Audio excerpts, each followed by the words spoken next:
मसीह संदेश सुनने वाले सभी मसीहों को ईशु नमस्कार।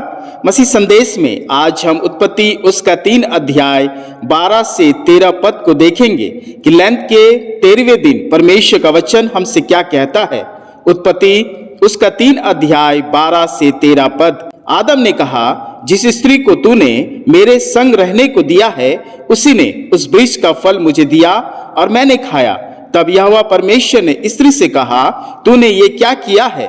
स्त्री ने कहा, सर्प ने मुझे बहका दिया तब मैंने खाया। मेरे प्रियो, परमेश्वर ने जगत के आरंभ से ही मनुष्य को पति पत्नी का एक पवित्र संबंध दिया और कहा उत्पत्ति 2 अध्याय 24 पद में, इस कारण मनुष्य अपने माता पिता को छोड़कर अपनी पत्नी से मिला रहेगा और वे दोनों एक तन होंगे। वचन के अनुसार पति पत्नी एक तन होंगे।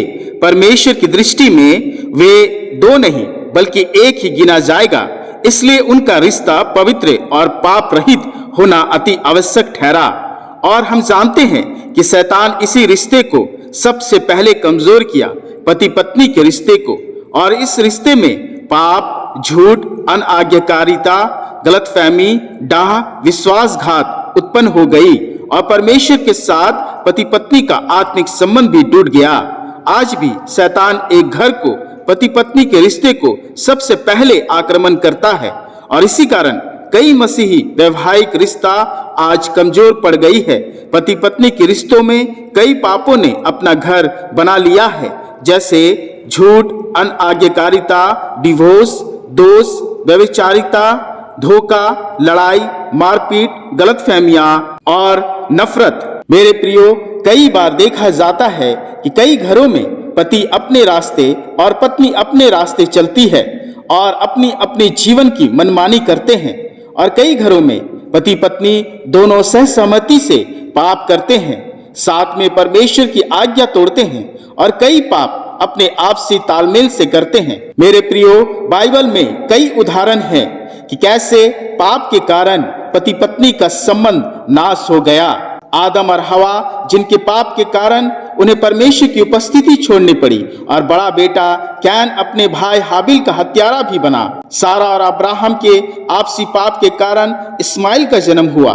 लूत और लूत की पत्नी के लालच के कारण लूत की पत्नी अपना जीवन खो दी। इसहाक और रेबिका के आपसी जुड़ाव नहीं होने के कारण उसके दोनों पुत्र एसाव और याकूब में भाई सा प्रेम नहीं दिखा। दाऊद ने भी विवाह के बाद पाप में पड़कर बेसबा से व्यभिचार किया और नए नियम में पीड़ितों के काम उसका 5 अध्याय 1 से 11 पद में पति पत्नी हननिया और सफीरा का साथ में पाप में गिरना उसके मृत्यु का कारण बना। मेरे प्रियो, इसलिए इस रिश्ते का पवित्र और शुद्ध होना आज जरूरी है और इसे शुद्ध और पवित्र इसका कर्ता परमेश्वर पिता ही कर सकता है।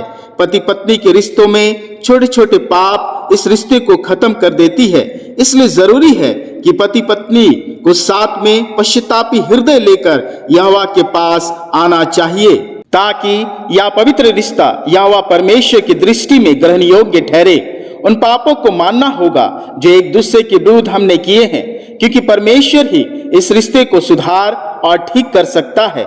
आज कई पति पत्नी के रिश्तों को नए सिरे से जन्म लेने की आवश्यकता है ताकि वचन पहला पत्रस उसका 3 अध्याय 7 पद के अनुसार दोनों की जीवन की प्रार्थनाएं रुक न जाए। जैसे लिखा गया है, हे पतियों, तुम भी बुद्धिमानी से पत्नियों के साथ जीवन निर्वाह करो और स्त्री को निर्बल पात्र जानकर उसका आदर करो, यह समझकर कि हम दोनों जीवन के वरदानों के वारिस है, जिससे तुम्हारी प्रार्थनाएं रुक न जाए। दोनों एक दूसरे के लिए साथ में प्रार्थना करें, जैसे लिखा भी गया है इब्रानियों की पत्री उसका 10 अध्याय 25 पद में, और एक दूसरे के साथ इकट्ठा होना ना छोड़ो जैसो कि कितनों की रीति है, पर एक दूसरे को समझाते रहे और ज्यों ज्यों उस दिन को निकट आते देखो त्यों त्यों और भी अधिक या क्या करो।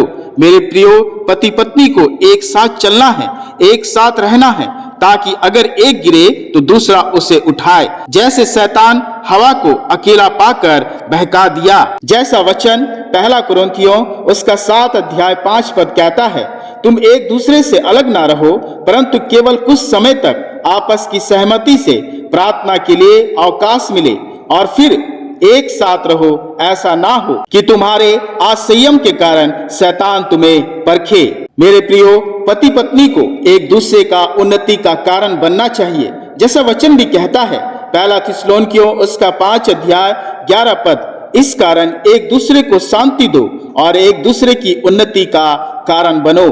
पहला थिस्सलुनीकियों उसका 4 अध्याय 3 पद के अनुसार परमेश्वर की इच्छा यह है कि पति पत्नी पवित्र बने, अर्थात व्यभिचार से बचे रहे, विवाह सबसे आदर की बात समझी जाए और विवाह बिछावन निष्कलंक रहे। मेरे प्रियो, हर रिश्ते की तरह आज इस रिश्ते में भी कई कड़वाहट और दरारें आ गई है। इस रिश्ते में पाप आ गया है, शैतान की बुराइयां आ गई है और इसलिए प्रभु चाहता है कि हम इस रिश्ते को यीशु के लहू से धो ले, क्योंकि आज इस रिश्ते को भी पति पत्नी को साथ में एक दूसरे के लिए पश्चाताप की जरूरत है। मेरे प्रियो, आज्ञा यही है कि अगर पति ने पत्नी से छल किया है या पत्नी ने पति से छल किया है तो प्रभु चाहता है इसलिए पश्चाताप के साथ पति अपने पत्नी की ओर फिरे और पत्नी अपने पति की ओर फिरे, ताकि इसलिए हर रिश्ते की तरह इस रिश्ते को प्रभु मरम्मत करे। उसका बुनियाद मसीह का पश्चातापी लहू ठहरे। झूठ, अनाज्ञाकारिता, त्याग, दोष, व्यभिचार, धोखा, लड़ाई, मारपीट, गलतफहमियां, नफरत को त्याग कर एक दूसरे के हो जाए, ताकि परमेश्वर की आशीष से जो पति पत्नी के लिए ठहराई गई है बहुतायत से मिले। प्रभु इस वचन के द्वारा पति पत्नी के संबंध को सुधारे और उन्हें बहुतायत से आशीष दे। आमीन। आइए हम अपने सरों को झुकाकर उस जीवनकर्ता के सामने प्रार्थना करें। हे स्वर्गीय पिता, तेरा धन्यवाद करते हैं आज के वचन के लिए कि तूने इस लैंड हमारे लिए अवसर के द्वार खोले हैं कि हम अपने अपने पापों से फिरकर अपने पिता परमेश्वर की ओर समीप आए। पिता, इस घड़ी में प्रार्थना करता हूँ अपने सभी मसीह संदेश सुनने वाले परिवारों के लिए, विशेषकर आज प्रार्थना करते हैं उन सभी वैवाहिक जीवन के लिए जो पति पत्नी के रूप में तेरे सामने हैं। पिता, पति पत्नी का पवित्र संबंध जो तेरे बनाए हैं, आज इस रिश्ते पर तेरा अनुग्रह हो। जितने भी इस रिश्ते में हैं उनके जीवन में अपनी उपस्थिति दे, उनके रिश्तों में प्रेम, साहस, महिमा, जय और मजबूती प्रदान कर। पति पत्नी एक दूसरे के प्रति प्रेम का सागर हो। रिश्ते में हर उत्पन्न पापों को तू मिटा डाल, शैतान की हर चालों को विफल कर। पति पत्नी एक दूसरे के लिए तुझसे प्रार्थना करे, एक दूसरे से क्षमा मांगे, तुझसे अपने पापों की क्षमा मांगे, ताकि एक गिरे तो दूसरा उसे उठाए। पति पत्नी अपने पापों को मानकर पश्चाताप कर अपने रिश्ते को, उन बुराइयों को दूर करे जो आज उनके रिश्तों में कड़वाहट और दरारें उत्पन्न कर रही है। पिता, उन परिवारों को संभाल जहां रिश्तों में दरारें आ गई है, डिवोर्स की बातें हो रही है, रिश्तों में मतभेद उत्पन्न हो गई है, पाप ने उन्हें अलग अलग कर दिया हो। हे पिता, इस रिश्ते को मसीह के लहू से धो डाल और इस रिश्ते को चंगा कर, मरम्मत कर, ताकि विवाह का पवित्र बंधन टूट ना जाए और उनकी प्रार्थनाएं रुक ना जाए। इस घड़ी उनके जीवन से बोल और बातचीत कर और अपनी महिमा से इस रिश्ते को पुनः जागृत कर। हम विश्वास करते हैं कि तूने इस घड़ी उन्हें छू लिया है और उनके जीवन में अपनी उपस्थिति ठहरा दिया है। और पिता, इस आशा और विश्वास को पकड़कर हम इस प्रार्थना को तेरे प्रिय पुत्र प्रभु यीशु मसीह के नाम से मांगते हैं। आमीन, आमीन।